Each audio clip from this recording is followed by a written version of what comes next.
Chief Olabode Ibinka George, former chairman of the Nigerian Ports Authority and former national vice chairman of the Southwest Zone of the People's Democratic Party, has called for the Lekki tolls to be scrapped in the wake of the violent aftermath of the NSARS protests. Take a listen to what he said. Let me reiterate the irreducible minimum acceptable to placate the angry, the restless youths in order to restore peace, fairness, and equity in our state.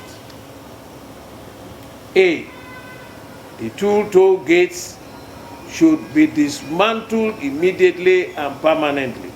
Alpha, Beta, and Lekki Concession Company should be scrapped. The adverse signage monopoly given to Seyi Tinubu should be withdrawn forthwith.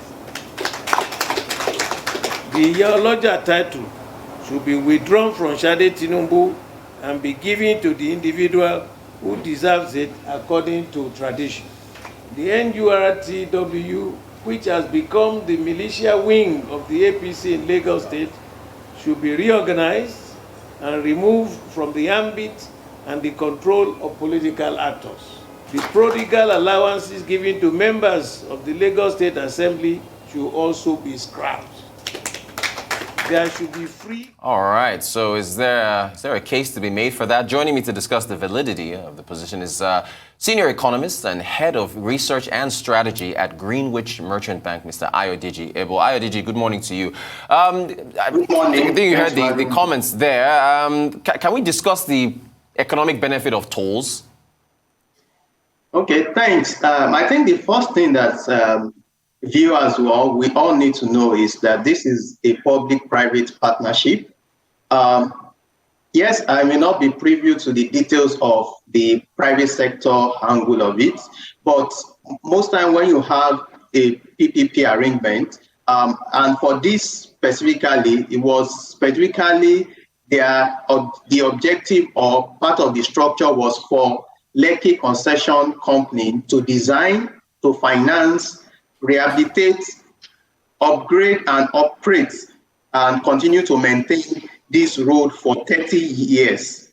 So when you look at the number of years that this has been maintained for or operated for, it's still about 10 years or less than that.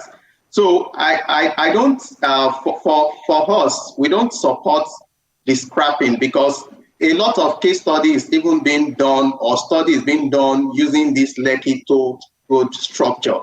And if this is scrapped before the end of the tenure, it sent a very negative signal to potential foreign direct investors. We all know that Nigeria is suffering significantly from the continuous reduction in foreign direct investment. So what I think we may want to call for is for subsequent projects, if we feel that there's some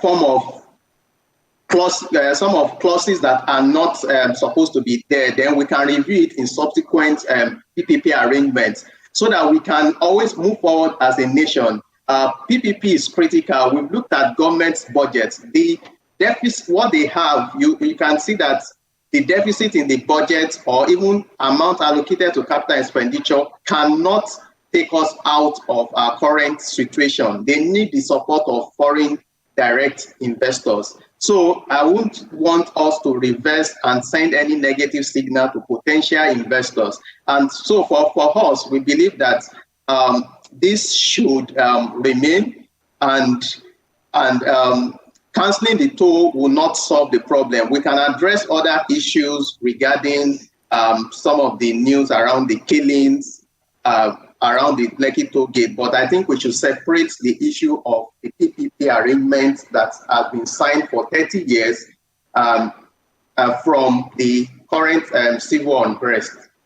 Thank you for that, Ayodeji. So, we know about the state of Nigerian roads as they are, and all the talk about infrastructure. How much of a role do tolls play in maintenance of roads? Yes, I think when you look at the process, so for the toll is to create like the cash flow, operating cash flow to maintain the road. So if the maintenance is poor, we can owe them, we can write to the company that based on the agreement, you are supposed to maintain this road, you are supposed to provide security on this road, and if they are not doing that, then we can take them up based on that so that they can sit tight because it's contained in the structure that has been signed. We need more of this partnership.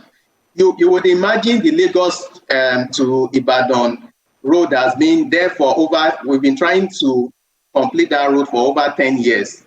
If we have concession that road, if it's a 20 or 30 years concession, build, operate, maybe maintain and transfer, we would have completed it. And when you look at the productivity that would have achieved, even for the government, it would increase once it boosts activity. The taxes they will collect in different forms would have also increased. Also, lives that have been lost, there are some that would have been preserved. So when you look at the economic and social benefits of PPP arrangement, of concessioning roads, I think it goes a long way and it helps economies to build faster.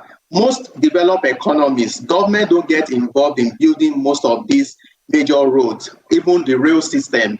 Government don't get involved in that. It's private investors that build, they operate, and sometimes they are hard to transfer after a certain period. All right, Ayodeji, we're wrapping up. We only got about 20 seconds. How much of an impact do you think these events will have on the economy going forward? If you can briefly, really briefly. Yeah, I think it's really going to be a drag on the Q4 growth. We're hoping that maybe Q4 may close flat. But with what is happening, if we don't get into action, if we feel there needs to be some form of bailout for a lot of the companies that have been affected so that they can quickly resuscitate and get back to business. If we are able to get that, then maybe we may close a marginally positive when we see the Q4 GDP. Thank you, Ayodeji. Ayodeji Ebo, Senior Economist, Head of Research at Greenwich Merchant Bank.